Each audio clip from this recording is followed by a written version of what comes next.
Big news for anyone who loves the history of D-Day. Matt McLachlan Battlefield Tours has just launched a brand new tour that visits the D-Day beaches and lots of other sites in rural France, and all from the comfort of a luxurious cruise on the Seine River. Now, we ran this tour in 2024 and it was a huge success. It sold out in a matter of weeks. So now we've rolled it out again for 2025. But this time, there'll be 3 departures in June, July and September, giving you 3 times the opportunity to join us. The cruise is on board the luxurious Amadeus Diamond and begins and ends in Paris. Over 8 days, you'll enjoy the history, scenery and culture of the beautiful Seine River. But as an exclusive offering just for our passengers, you'll enjoy 2 full days touring the D-Day landing beaches in both the US and British sectors, plus daily seminars on board the ship that unpack the history of D-Day. And like all our tours, you'll be hosted by one of our expert historians who'll bring the story of D-Day to life. And if you've been on one of our tours before, you'll know that our historians really are the best there is. This is an exclusive cruise and places are extremely limited. Visit battlefields.com.au to book your place today.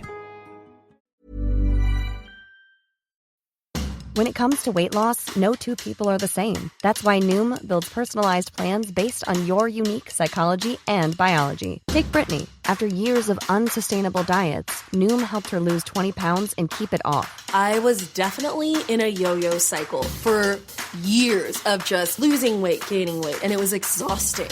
And Stephanie. She's a former D1 athlete who knew she couldn't out-train her diet, and she lost 38 pounds.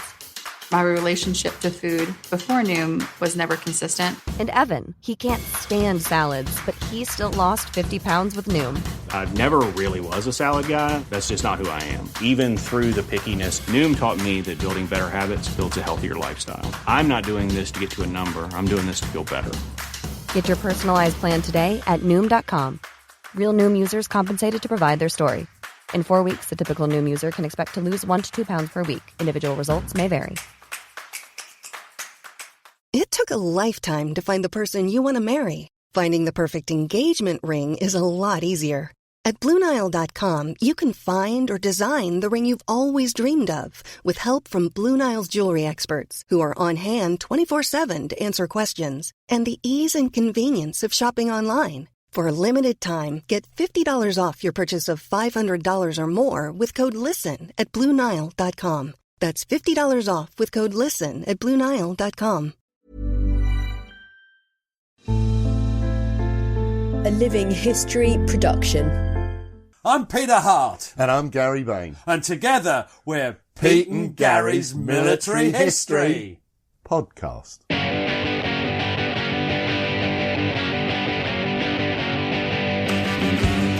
Hello and welcome to the podcast. I'm Gary Bain and once more I'm joined by the immovable object, or it appears to be immovable because he's always in my ass, Peter Hart. Nearly called you Peter Smith then.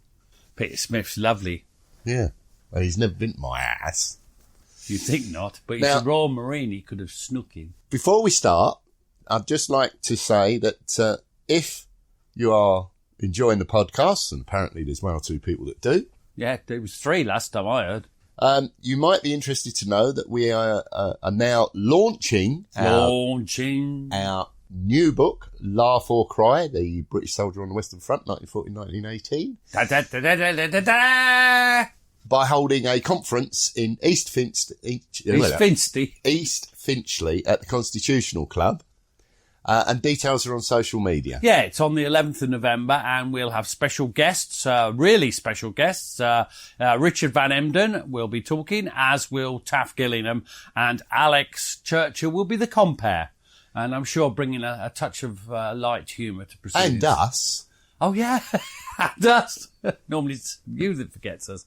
We'll be talking about the book. So if you're interested, have a look on social media and you'll see the details. It's £22 for the event, but you do then get a free book signed by us, or £25 if you'd like one unsigned. Yeah, bugger you.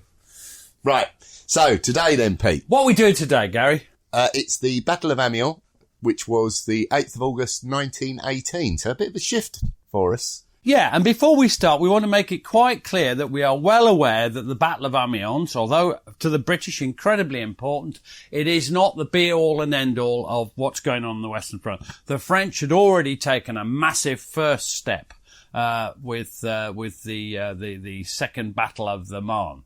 Around about the 18th of July. So that's worth bearing in mind. We know that, and we might even come back to that. But this is a talk about the British Battle of Amiens, although the French are in that as well. The French get everywhere, have you noticed? Yeah. And it is, of course, the 8th of August, and we'll come on to why that might be important and what Mr. Ludendorff has to say about that. Anyway. Not too many quotes today, Pete, so we better get on. Yep. So the British Army, they'd been under the cosh in the German spring offensives, but by the time they got to early summer, they were having a little bit of a relief because they knew the Germans planned a massive attack in Flanders, the Friedensturm, but only if they could manoeuvre the situation where the British reserves were sent south. And both Haig and Foch were just too canny to do that. They wouldn't fall into the sort of bear trap Ludendorff had set for them. Sorry, it's Mr. Ludendorff. So you've got this situation where the offensives are going in around Reims and the rest of it. There's lots of things happening, the May offensives. But in a sense, except for 3 or 4 divisions, it wasn't really affecting us as much. So what do you think's happening? There's a bit of a lull. What happens? Well, in effect, Ludendorff and the Germans ran out of steam long before they could make his desired final push on the Channel ports. Now, in the meantime, General Sir Henry Rawlinson, who was commanding the 4th Army in the Somme area, he began to reorganise his defences. And what does he notice, Gary? As he's organising it? Well, he becomes slowly aware that the German army in front of him was strangely inactive. And they seemed, for the Germans particularly, strangely lethargic. They just seem strange to you, don't they? Well, here's some of the things they did. For example, they organised a forward zone, but it was weak. Often just a single trench with a conspicuous lack of the masses of barbed wire to channel the attackers into their machine guns. And that's not all. There weren't the layers of reinforced concrete pillboxes. Why do you think that might have been? Well, the Germans lacked the time or the resources to build such a construction. Well, it takes time to build a pillbox, doesn't it? It does. And there's the third point is there's no properly defined battle or rear zone. They're just badly organised. Now, who would be aware of this sort of thing? Well, the RAF, we've mentioned before, they zealously flew photographic reconnaissance missions checking out the German fortifications. And as soon as it became apparent that they lacked strength and any defensive subtlety, now, they haven't realised that the British might attack, and so they've done little or nothing. But this is a symptom of more. The poor defensive arrangements in the Somme area, there's a more serious underlying malaise going on in the German army. What would you say that was it? What's at the root of it? Well, it's that their nation had reached the end of its long rope. You had, for example, the naval blockade, and that was rotting Germany from the inside. Rather unfortunate phrase, but that's true. There were food shortages. They were endemic. Rather appropriate word, given our recent experiences.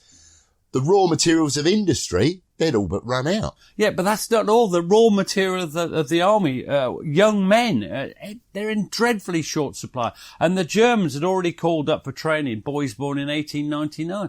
And what else is to come? Well, there wouldn't be much more to come but children, old men, and the returning drafts of patched up wounded. And what is another problem with the new drafts coming to the front? Well, they were often unenthusiastic, lacking bloody see why. Yeah, lacking any martial spirit or air of common purpose, bringing depressing news of the state of the homeland for whom they were fighting. Now, the German divisions on the Somme front had also been weakened by several things. For a start, and this is one of the problems with having elite stormtrooper formations, is that they sieved out the best soldiers from the normal divisions to go to these elite formations. What effect does that have on the normal divisions? Well, it certainly weakens them. But in addition, they'd nearly all recently been through the mill of battle. and the best divisions had already gone south to take part in the attacks on the French. So what was left was a poor fighting strength. What about, there's another, you mentioned the food situation at home. What about the food situation at the front? Well, German rations didn't have the calories to keep body and soul together. We need a lot of calories. Particularly if hard physical labour was required. Oh, don't want to do that, do we? But in addition, they're becoming aware of the arrival of the American army in real strength. Yeah, that was one of the triggers for the spring and early summer offences, was that they knew that the American army would be present in real strength from the high summer of 1918. And it was. There was by then there's sort of 1 million there. So this is a situation on the Somme front. So what does Henry Rawlinson do about it? Well, he becomes aware of the opportunities that lay before him, given the poor quality German troops and a lack of properly constructed So defences. what does he do, Gary? Well, What he does resolved he do? to test the water, which I was about to say. Oh, yeah. And he asked the Australian Corps Commander, Lieutenant General Sir John Monash, and Brigadier General Anthony Courage of the 5th Brigade Tank Corps to prepare a local attack to straighten the line at the village of Hamel.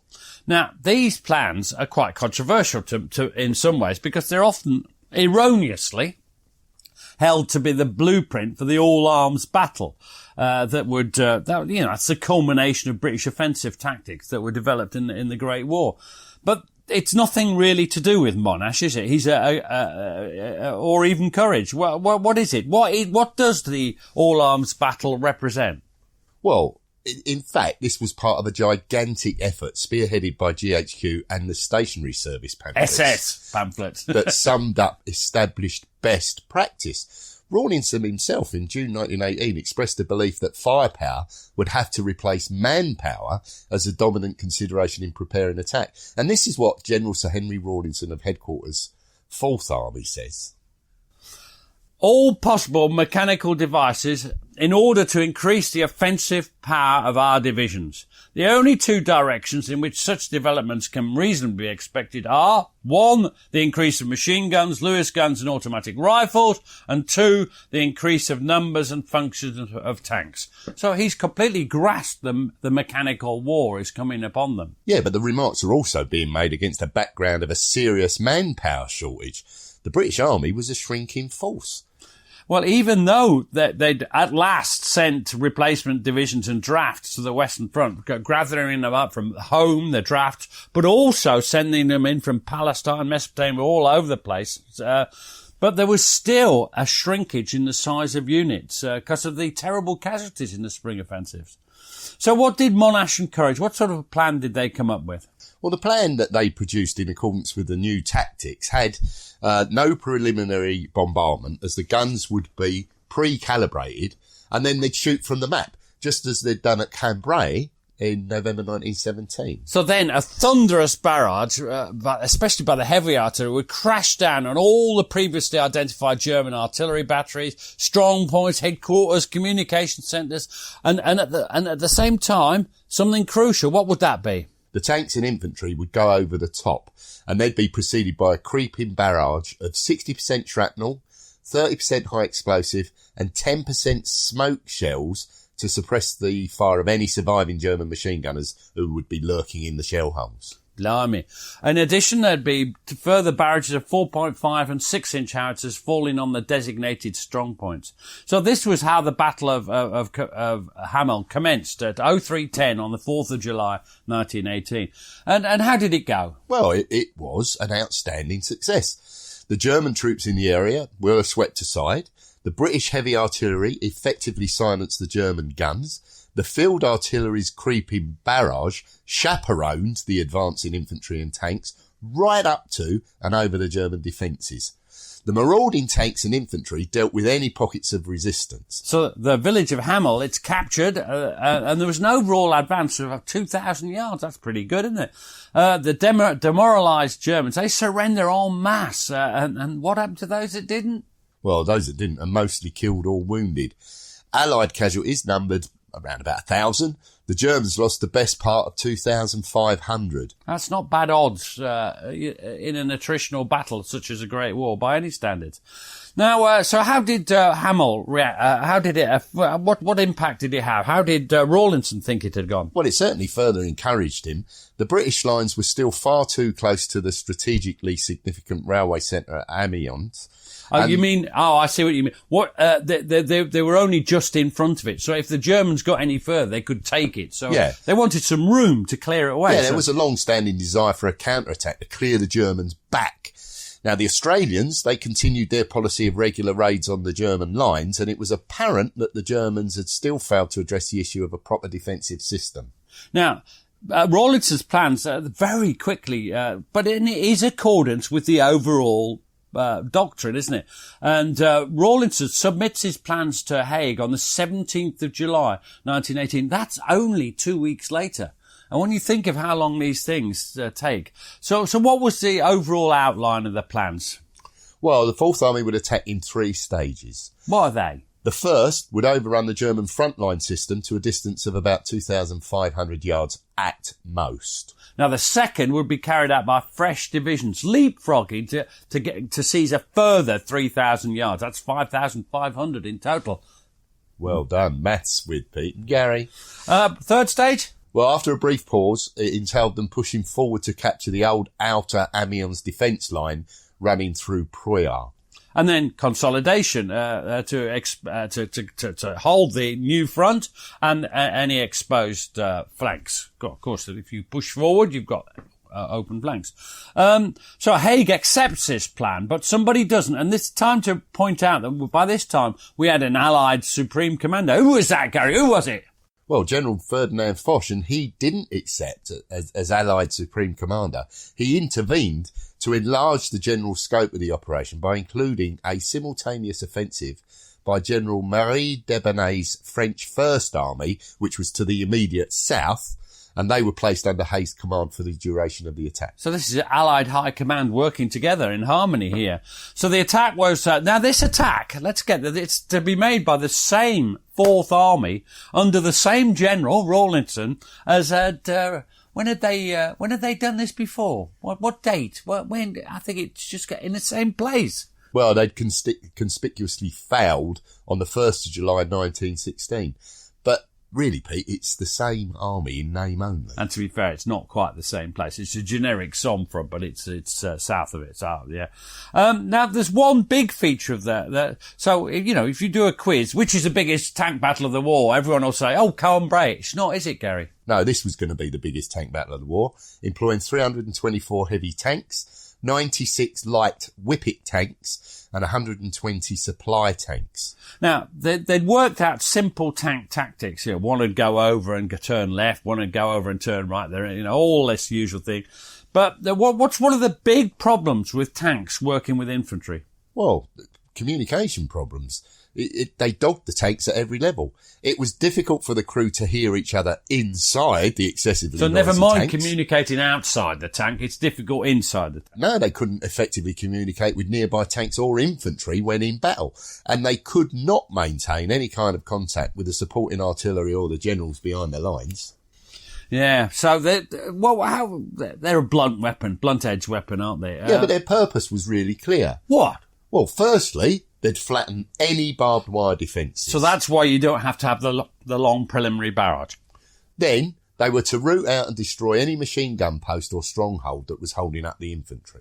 Now, there's something else that's new, which I particularly find interesting because it's about logistics. Our old friend Rob Thompson would point this out as important. What's special kind of it? Because you mentioned 3 types of tanks. What was the third? Well, they'd introduced the carrier tank. And it was charged with taking forward the huge amounts of fuel and ammunition that would be needed to replenish the tanks and infantry units when they had reached their objectives.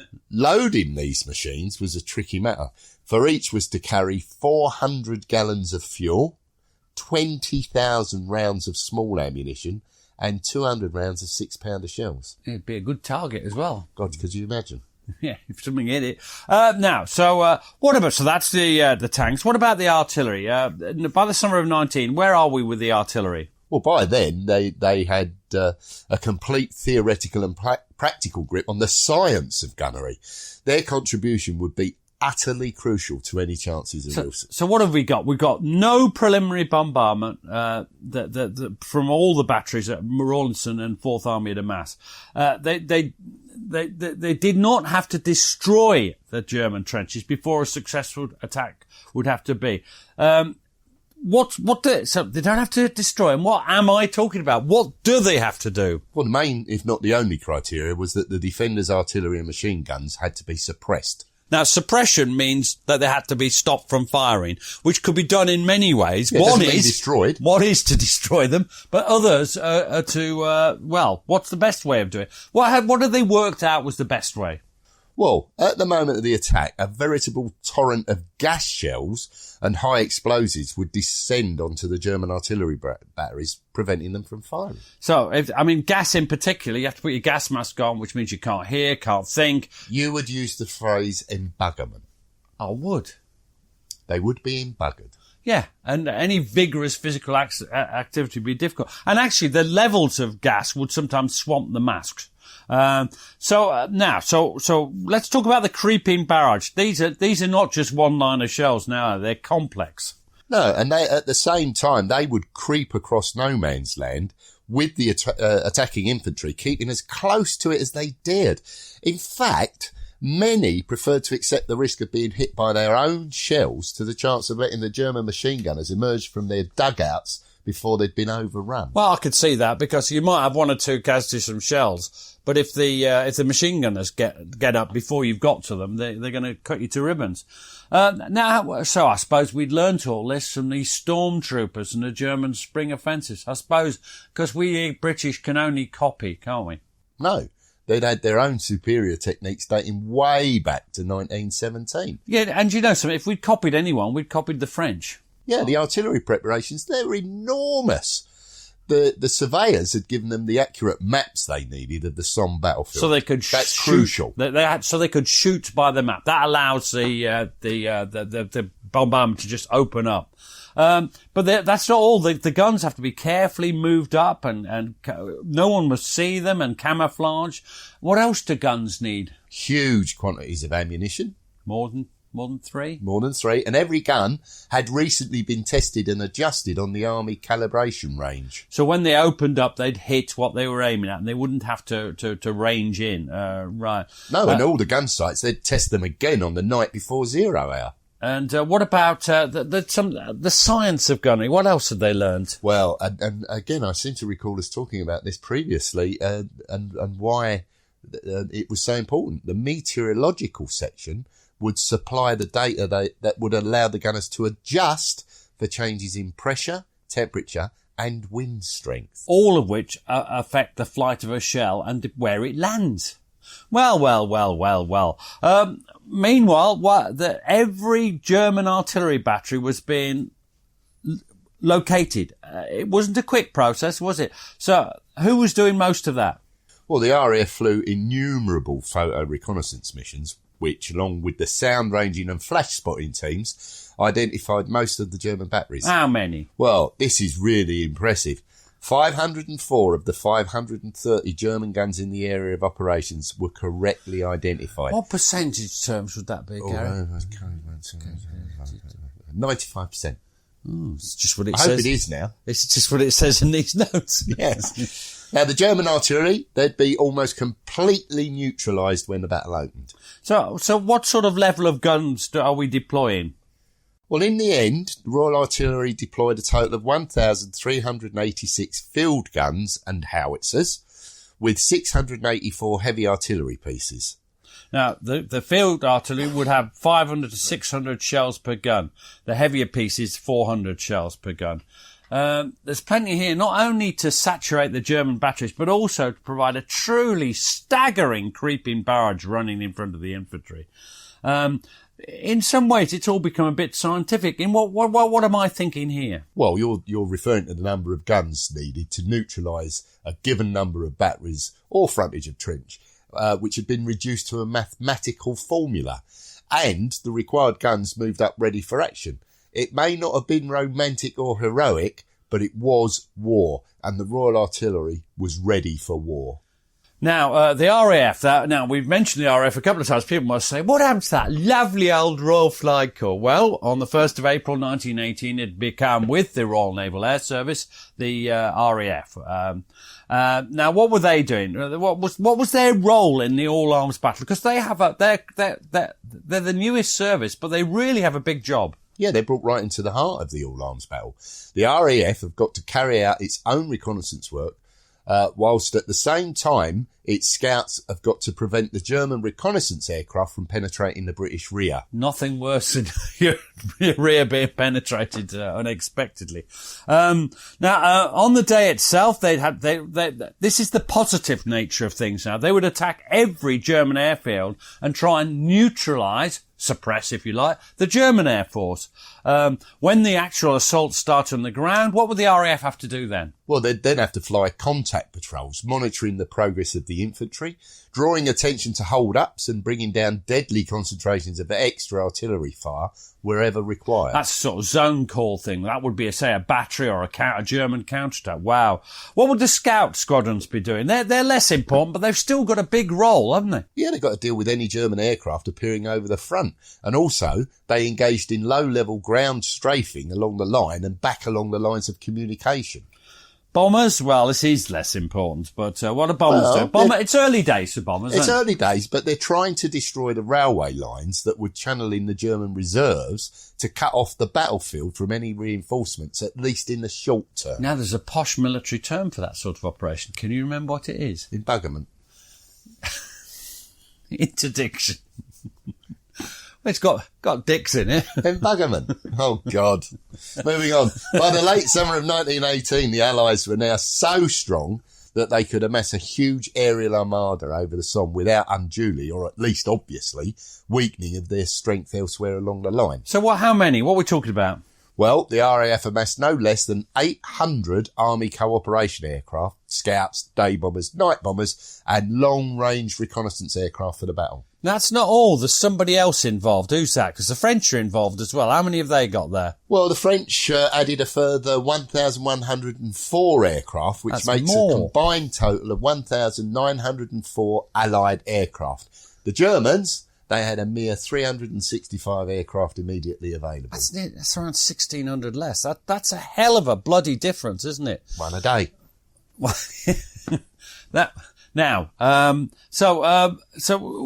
that put you off, Pete? Yes, no, I'm stumbling here. But now, who is the central figure of the All Arms Battle? We've got all these complicated things. We've got gunners, we've got flying corps, we've got things. Who's at the tanks? Who's at the centre of it all?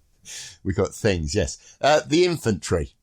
The infantry soldier may be caricatured as a humble resource. I'm a humble resource. A sweating, farting, moaning and cursing anachronism. You are!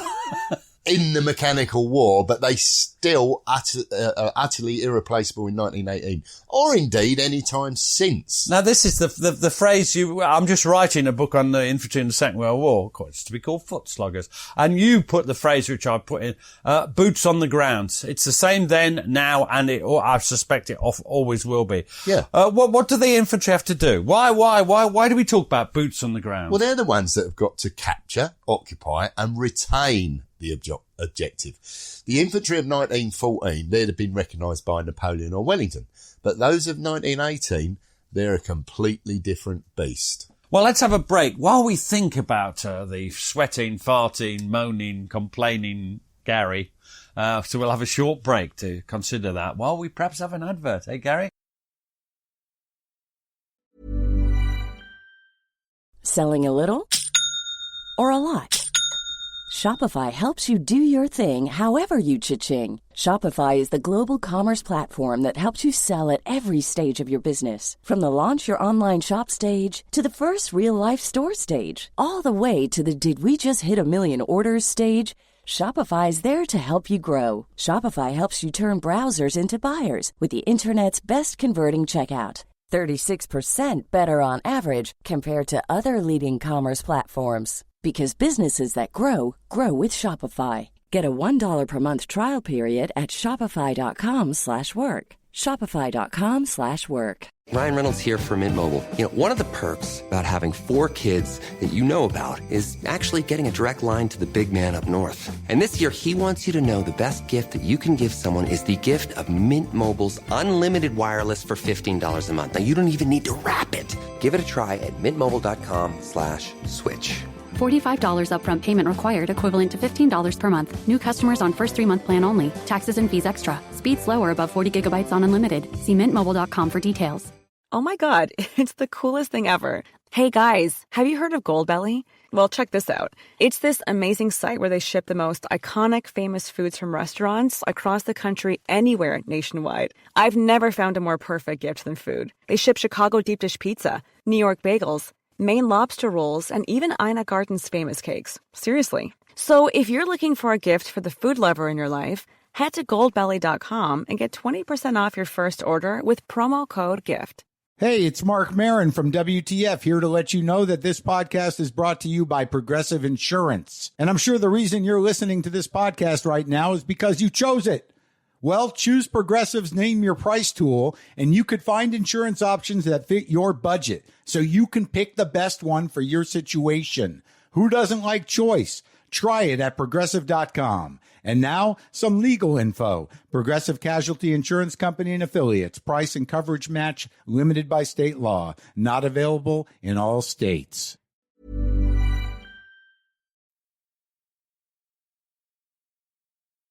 Okay, now we left speaking about the infantry. Infantry tactics had also come a long way since the Somme in July 1916.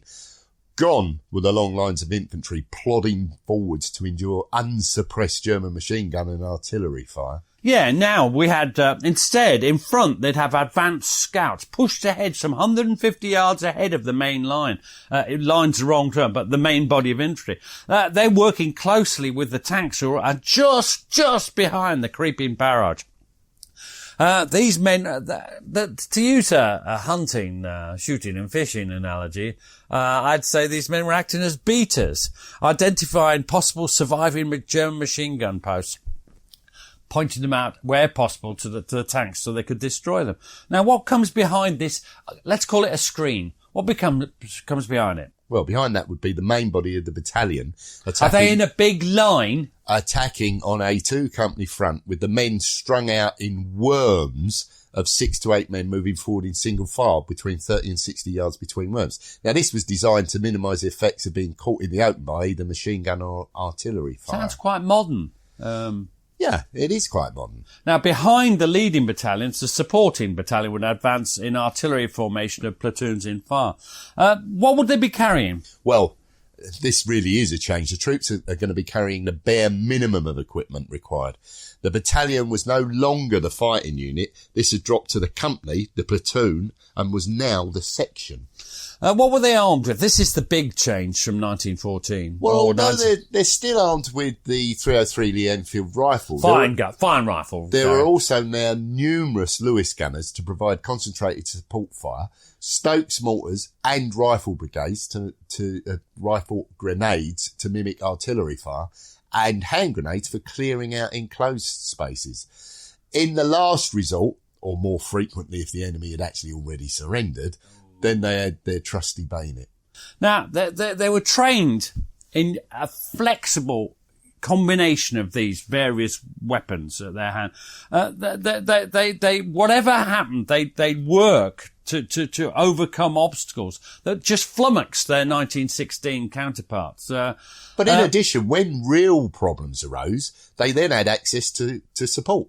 Tanks were usually available to provide immediate assistance, while if a problem endured, they could call for additional support from the Vickers machine guns, heavy mortars, and even low-flying aircraft. Wow. So they're still at the centre of all the battle tactics, but they're sort of let's describe it in posh way. They're a pivotal force around which all the firepower could be deployed. Yes. Now, in addition, the cavalry corps may have been an old Gary, arm. the cavalry's useless. Everyone knows there's no use for cavalry. Gary! The cavalry corps may have been an old arm that was no longer of the first relevance, but it still had a theoretical role in Rawlinson's all-arms plans. If, and it was a big if, the Germans collapsed to create an exploitable gap, then the cavalry was to charge through, overrun the German artillery, and then attacking the neighbouring Germans from the rear. Now, that's not terribly likely, but the other point about the cavalry, which we always make, is it's the only fast-moving force on the battlefield. It was the only thing that they could send to do something that, where, if a situation arose suddenly, it's the only fast-moving thing they've got. Well, the modern cavalry, the light whippet tanks, they were to be used alongside their predecessors in this frankly unlikely scenario. The cavalryman was still substantially faster moving than the whippet, while at the same time being considerably more vulnerable to machine gun and barbed wire. I don't see how this is going to work. With the communication, different speeds it must have been very, very difficult. So funnily enough, the fast exploitation area is still not really there. Neither tanks nor cavalry can really perform the role, can they? So there is a problem with fast exploitation of gaps. Let's move on to one last ingredient of the all-arms battle, which I think often people forget. Or if they don't forget it, they're bloody well insulting, rude and violently abusive about. What am I on about now? The general officers and their staff. Now, it's they who coordinated the whole combined effort. The tactics to be employed on the 8th of August, they didn't come from just one fertile brain. You mean it wasn't Haig or Monash or Curry? Well, it wasn't any one individual. They were hammered out by a veritable army of staff officers. The tactics in every attack over the previous years had been analysed, every technology closely evaluated, and scrutinised in an effort to place them within the overall battle plan as defined in the Field Service Regulations. Which Haig did have something to do with the Field Service Regulations of 1909. But nevertheless, he is an enabler with lots and lots of staff officers, yes. Now, what else are staff officers, specialists, these people, these big-brained people, very unlike ourselves? What else do they do? Well, they'd bent their minds to refining and improving the killing power of weapons and their most effective methods of employment, whether it was aircraft, thermite bombs, gas shells, tanks or machine guns. Staff officers arranged everything for the coming battle. Yeah, they do. Yeah, the maps, roads. Well, they didn't arrange the roads, but they certainly made sure that they were passable. Yeah. The railways, complex movement plans. Let's not forget the accommodation of all the extra troops, the food and water supplies, medical arrangements for the treatment of the wounded, and the cages for the German prisoners. And I suppose they had to do all this without attracting too much attention from our good friends, the German army, who are always willing to in any way disrupt anything. Well, yeah, you're quite right. Throughout the whole of the planning and the preparations, secrecy was an obsession with Rawlinson and the staff. Now, this is quite funny because I've seen some of the documents in the Imperial War Museum, and everyone knew something was coming, big was happening. But on all the documents, there was this phrase. Go on, read it to me, Gary. What's the phrase? Keep your mouth shut. How many times have you said that to me? Oh, twice today. The planning and concomitant arrangements proceeded smoothly. You've done that on purpose. You've absolutely done that on purpose. Foch was pushing Haig hard. He wanted the operation to start as soon as possible, and he wanted to go as far as possible without becoming too vulnerable to counterattack. Why? What's going on? What is it in the background? Why is Foch pushing Haig? Well, he was increasingly of the opinion that the Germans were breaking up and wanted to capitalise on that and keep up the momentum. Well, in some ways, he's right, isn't he? Now, how did Haig respond to this pushy? Well, he didn't need a lot of urging. He was by nature a man that always took an optimistic view of the prospects of any offensive. And, some people have denigrated him for that. Now, what happens is that there's a last-minute extension of their objectives for the Battle of Amiens, 20 miles deeper to Ham.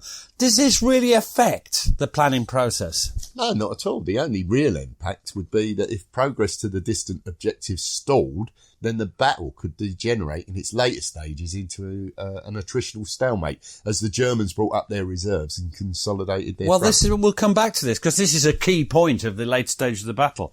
Now, So, here we are. I've got the two fighters facing each other in the ring of battle.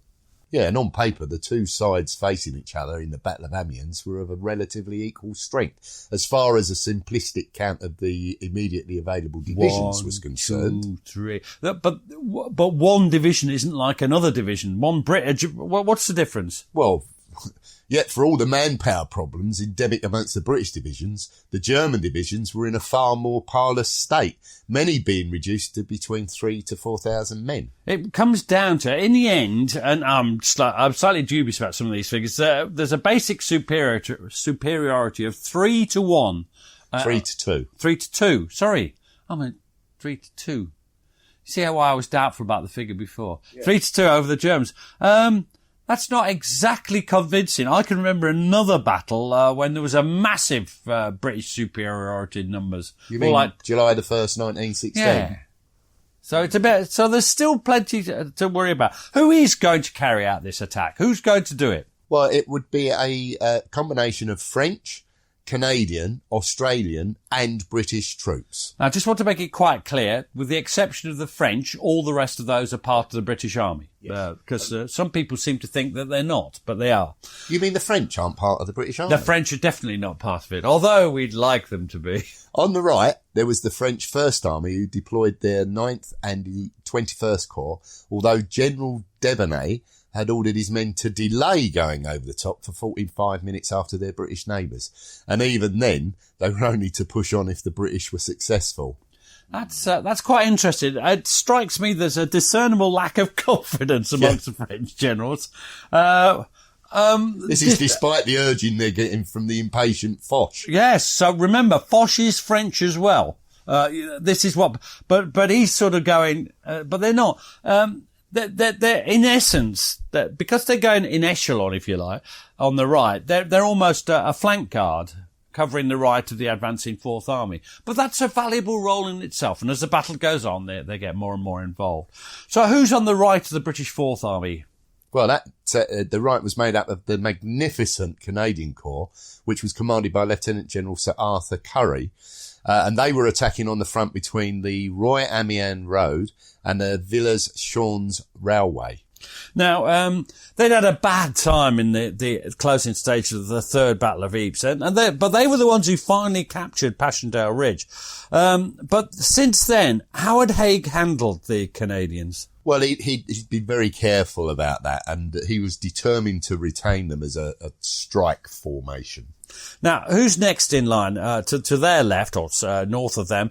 Well, it's the equally magnificent Australian Corps under Lieutenant General Sir John Monash.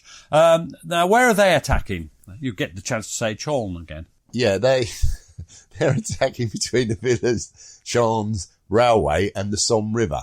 Now, again, they too had been carefully husbanded by Haig. They were his reserve of last resort, or as the basis of any future counterattack, which of course this was. And what's one thing that people sometimes forget about an Australian or Canadian division? Well, they're still made up on the old 12 battalions per division scale, which contrasts to the 9 battalions in a British division. Now, finally, on the left, or the north, there's the Third Corps under the command of Lieutenant General Sir Richard Butler. Now, where are they attacking? They've got a real bastard job. Yeah, they're going to attack over the valleys and spurs. I hate spurs. Between the Somme and Ancre rivers. Butler's corps was far more typical of the general state of the British Army. The divisions that made up his ranks had been through the mill since the 21st of March, and it was thus unfortunate that they had by far the most difficult ground to overcome. We'll come back to this when we analyse the results. I feel sorry for Third Corps. Now, the Royal Artillery, what a job they did, didn't they, Gary? I mean, they really are the ubique. And they had good reason to be satisfied with their exhaustive preparations when the guns fired with the most enormous roar at the appointed 0 hour of 04:20. It was a stunning barrage. The distillation of all that had been learnt during the war. Now, you're going to be Lieutenant General Sir John Monash, Australian Corps. What did he say about this barrage? And suddenly, with a mighty roar, more than 1,000 guns begin the symphony. A great illumination lights up the eastern horizon, And instantly, the whole complex organisation, extending far back to areas almost beyond earshot of the guns, begins to move forward. Every man, every unit, every vehicle and every tank on the appointed tasks and to their designated goals, sweeping on relentlessly and irresistibly. Viewed from a high vantage point and in the glimmer of the breaking day, a great artillery barrage surely surpasses in dynamic splendour any other manifestation of collective human effort. Well, other than the recent victory by England over New Zealand. Obviously. Now, well, what's happening to the infantry? Well, so the artillery barrages burst forth in a most god-awful bloody racket and destructive effort, and a creeping barrage starts to move. What are the infantry doing? Well, they had to endure the long wait for 0 hour, lying for up to 5 hours on their starting line tapes until at last the roar of the barrage sent shells skimming over their heads to crash down just in front of them in no man's land. As their creeping barrage began, it was their moment of truth. Close by, the leading tanks were ready to rumble forwards in synchronicity, almost blindly feeling their way ahead to crush the barbed wire. Blind is a good word for tanks. They really can see bugger all from inside them. Now, they're easy targets as they cross no man's land, but the German counter-barrage is a complete and utter failure. Why is that? Well, hammered as they were by the British shells falling all around their battery positions, they did not make any kind of a response onto the British frontline trenches until 5 minutes after the 0 hour. It's not long. It's long enough. It's far too late. The troops and tanks were well on their way across no man's land. Then, before any range corrections could be made, the German guns were liberally doused by the counter-battery fire of the British. And a lot of the German guns had already been taken out. So the creeping barrage, it's moving just ahead. A wall of shells, gradually lengthening the range, just moving ahead of the tanks and leading troops. What's the job of the infantry? Well, Canadian, Australian and British infantry had to keep in touch with the tanks and the barrage if they were not to find themselves isolated on the battlefield. Even a matter of minutes could see the Germans emerge from their hiding places to set up their machine guns and wreak an awful vengeance. Yeah, but as long as they kept up close, the Germans had no chance to react, really. There was little fighting. They'd be shell-shocked. They'd be utterly, dazed and confused, wouldn't they? Yeah, and in most places, the infantry smashed through the German lines. How did the tanks perform? Well, the tanks are broadly successful, but they were a limited-use weapon of war. The deadly carbon monoxide gas, coupled with the noxious petrol fumes emanating from the engine, and all blended with the acrid cordite smoke from the guns, created a cocktail of misery for the crew in their randomly heaving tanks. I bet they were heaving. The crew were heaving as well. Well, they were. The crew were often nauseous. They felt faint, suffered blinding headaches, and were thoroughly deafened by the relentless noise. It took them to, and very often beyond, the limits of human physical endurance, and soon they had to rest. It's just worth remembering this about tanks then. What about the older L'Arme Blanche, the cavalry? Well, there's still going to be problems deploying them. The arrangements for them to work in conjunction with the Whippets often fell apart, as the optimistic 7 to 8 mile per hour claimed by the light tanks was reduced to about 3 mile per hour across open country, even without shell holes and trenches. Wouldn't that leave the Whippets left miles behind? Well, certainly left behind by the faster cavalry. The vision of marauding tanks penetrating deep behind the German lines and causing mayhem was a mirage. The Whippet's not that weapon of war, is it? It's a concept for the future, not for the reality. Yeah, I mean, the Whippets seem to have more of a future than the cavalry. Because but not much of one. When the cavalry went alone, they're dreadfully vulnerable to machine guns, and they did indeed suffer heavy casualties. So the Whippets are a sign of the future, but they're not there yet. Not there yet. Right, got it. So what about how did the Canadians and the Australians do? Well, they had an alloyed success. There was hard fighting in places, but they achieved nearly all their objectives. Yeah, that's true. Even when the infantry went beyond the range of their field artillery, always a problem. We talk about a lot about that limiting. The new British tank and infantry tactics come by. So what you've got the use of Lewis guns, rifle grenades, Stokes mortars. It meant that any German machine gun posts, any strong points, they'd be overwhelmed by the sheer firepower deployed against them. This is the thing, firepower. Trusty Lee Enfield, 15 rounds a minute, forget it. What we want is Stokes mortars, heavy machine guns, tanks. That's more like it. Unalloyed. Unalloyed, yes. An unalloyed success. You've been brooding on that, haven't you? You didn't see any problem with that, did you? No, the advance of the Third Corps north of the Somme had been far less pronounced, and with good reason. Well, we mentioned some of it. It wasn't a fresh formation. It had been in action. They weren't being kept specially for an offensive. They were just bloody bog standard infantry, were they? They'd been through the mill. Yeah, they'd suffered a spoiler German attack on the 6th of August. Those bloody Germans, why don't they leave us alone? And as we mentioned earlier, there's also the effects of geography. What do you mean, Gary? Well, the ground on which they were attacking between the Somme and the Ancre was cut by a series of gullies and spurs. You hate them.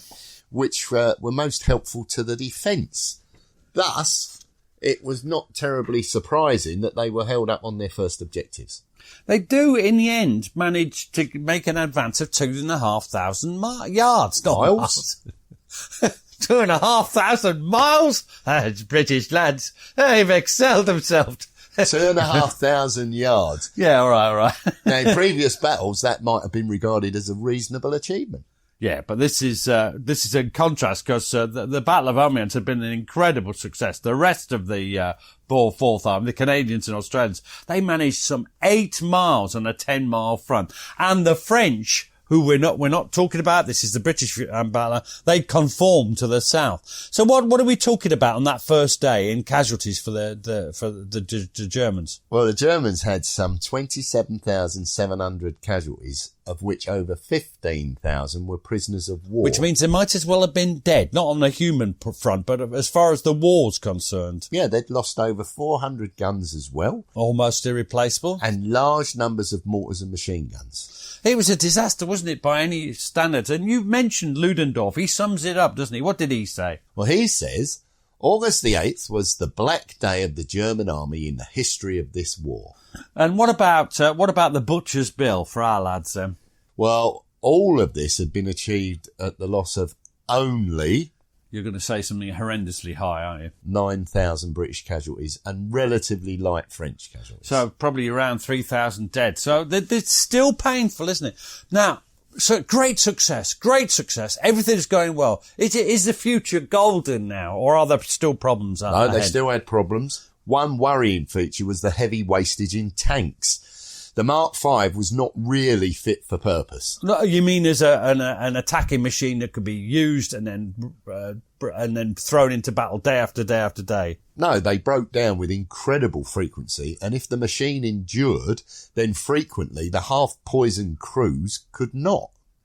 The slow-moving monstrosities were also an easy target. You're a slow-moving monstrosity. If they did happen to run into any surviving German field artillery. For one reason or another, of the 415 tanks that got into action on the 8th of August, only 145 were ready to resume the attack next morning. So is that 370 were out of action? Maths with Pete and Gary. No, because 370 would mean there was only 45. It's 270. Oh, yeah. Maths with Gary. Now, furthermore, the advance of 8 miles, that engendered its own problems. Firstly, and most importantly... I know what you're going to say. I know. Please, sir, can I say this one? Go on. The artillery was left miles behind. And although the field artillery was put swiftly on the move, there's one sort of artillery you can't move quickly. What's that, Gary? Well, heavy artillery. And that's really important for counter-battery fire. And that'd take days to bring forward and prepare for action. What about logistics, our favourite subject, or rather Rob Thompson's favourite subject? Well, again, the problems are also intense. The British lines of communications now effectively ended some 8 miles behind the new front line, and all the ammunition, shells, fuel, food, water and ancillary supplies that the infantry, artillery and tanks would need had to be got forward. Now, there's other problems of command control and logistics. No one knew exactly where any of the units were. The headquarters, where are they? Telephone lines, they're being rushed forward, but they're open to dislocation or being cut. There's a confusion. Technology, it really has advanced during the Great War. But do you think it's achieved its object of allowing proper communications? No, it's still haphazard and in some cases non-existent. So altogether, it's we're going into the 9th of August. There's worrying signs. Yet, good news, Gary. Well, if you're British, it's good news. The Fourth Army still, despite all these problems, manages to advance 3 miles. Why do you think that is? Well, while the British were disorganised, the Germans were actually in a far worse situation. They had no proper defence lines or battle zone behind them. We mentioned they hadn't prepared them, had they? 10th of August, though, the law of diminishing returns is setting in, isn't it? The Fourth Army was weakening as it fights its way forward, and there was just one fresh British division added to their strength. What about the Germans? Well, the Germans were now being strongly reinforced despite the best efforts of the RAF. So the bombing wasn't actually cutting off the battlefield, was it? The interdiction attempts, as we discussed earlier. So what sort of scale of reinforcements are being moved up? Well, on the 8th of August, 6 new German divisions were moved up. 3 more appeared on the 9th of August and another 4 on the 10th of August. That's 13. So any Allied superiority of numbers has gone. And the advances come to a shuddering halt when they encounter the trenches that had been the German front lines way back in February 1917, i.e. before they'd withdrawn to the Hindenburg line, the old front line. Now, these trenches wouldn't have been a problem to the new British all-arms tactics, but for what? Well, as we've seen, the Fourth Army was in no fit state to deploy those tactics. The artillery in chaos and the tanks mostly out of action. Now, for a while, it looks like the Fourth Army, the British High Command, the Allied High Command are going to repeat all the mistakes of the past as the offensive stalls on the 10th and 11th of August. What's Rawlinson doing? Well, Rawlinson recognised that Fourth Army had lost their momentum and that further attacks would be to no avail. And it was his opinion that they should close down the offensive in their area and allow the neighbouring Third Army to pick up the baton just to the north in front of Albert. A switch of front, in other words, yeah. And that's possible because every army has enough guns to launch an offensive. Unlike the old days where you had to move the guns. That's crucial. What does Foch want to do? Well, Foch, he wants to press on. And he issued directives requiring a continuation of the advance by Fourth Army. And at first, Haig seems to accept this. What happens then, though? Well, he has a series of meetings, not only with Rawlinson, but also with Currie and Monash. And after these meetings, Haig changed his mind and proposed the alternative of the Third Army attack. So the Albert offence. So he's fallen in with Rawlinson and his corps commanders. What's the idea being that the Fourth Army would only attack again when they were properly prepared and could deploy the full panoply, if you like, of the British new tactics. In a way, this is a crucial point. Haig has the final piece in the battle tactics that were to win the war. It's not only how to prepare attack, but when to stop attacking and attack elsewhere, whilst at the same time properly preparing to resume a renewed attack when the time was right. The time was right for the British and wrong for the Germans. So he gets this in his head, and Haig has this in his head. What happens? Well, he goes to confront Foch, who took considerable umbrage at what he considered backsliding. Do the British have any previous for backsliding? Just a bit. Now, Foch first tried to bully and then order Haig to make the attack at once. But he soon found that he did not command Haig. His powers were by agreement, and Haig still answered first of all to the British government. Now, this is interesting, but in reality, though, and Foch soon comes to appreciate it, Haig, by launching an attack with Third Army, was still falling in with Foch's higher agenda to relentlessly hound the German army till it fell apart at the seams. And this would lead ultimately to the 4 battles in 4 days in September, which we've talked about before. So when does the Battle of Amiens come to a formal end? Well, in effect, it's the 11th of August 1918. So what have the British achieved? Well, they'd made a total of advance of about 12 miles, which is somewhat less than the 2,500 miles you said. Yes. But it's crucial to grasp disappointing that the real importance lay in the damage done to the German army rather than the acquisition of meaningless land. Yeah, they cleared a bit of space in front of Amiens communications centre, but the land itself isn't the value, it's the damage. And what damage had the German army suffered? Well, although the British had lost some 22,000 casualties and the French around 24,000... I find that interesting. Always remember the French role. I'm not sure about that statistic, but one thing is the French would have been fighting hard once the battle started to the south. So what's the German figure then? Well, they have been estimated to have lost between 48,000 and 75,000 casualties, of which 18,550 were taken prisoner by the British and a further 11,373 by the French. Wow. So the British and French armies, they're suffering heavy casualties. That's fair to say. The German army, well, it's bleeding to death by now, isn't it? It's, and this has set the pattern of the war. Was it set at Amiens or was it set at the Second Battle of the Marne? That's for historians to decide. The French had played their huge part with the Second Battle of the Marne. But this is a real blow. It's an important battle. And I think it represents the time when British really grasped the all-arms battle. And that crucial bit we mentioned at the end, when to stop and shift the axis of the offensive. When to stop is important, Pete. Just stop. Yeah. Cheers. Cheers.